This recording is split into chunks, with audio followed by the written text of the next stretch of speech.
Hey, Edna here, your hometown realtor as Hometown's Apple Pie with this week's Education Corner. Today we're going to be talking about those three crazy letters, HOA. What the heck is an HOA? Anyhow, well, it's a homeowners association, and what that means is basically there's lots of meanings to that, but basically there's a governing board of some sort, whether it's in a condominium complex, which is called a condo HOA or condo board, or is in a subdivision. So here in Titusville, let's take La Cita for example. La Cita has several HOAs that are happening inside La Cita.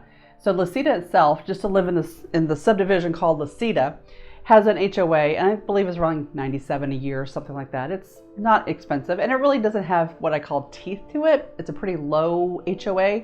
They're not going to come through and measure your grass, and your mailbox has to be black, and it's not crazy like that. But let's say you live in Evergreen, which is inside La Cita, then there could be more HOAs. So there's actually layers of HOAs.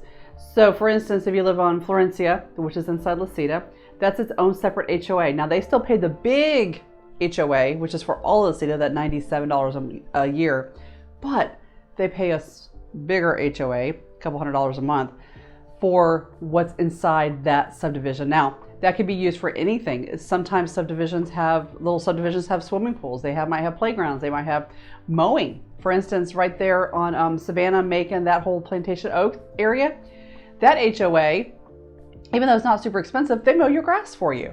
Well, that's pretty crazy, right? So, and it's gated, so that means that they take care of the roads. They have a clubhouse with a community pool.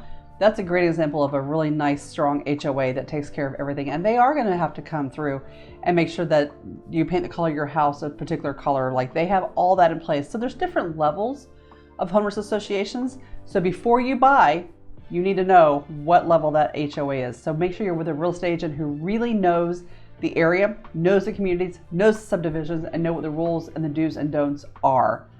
All right, Edna Wilson, your hometown realtor with this week's Education Corner. See you next week.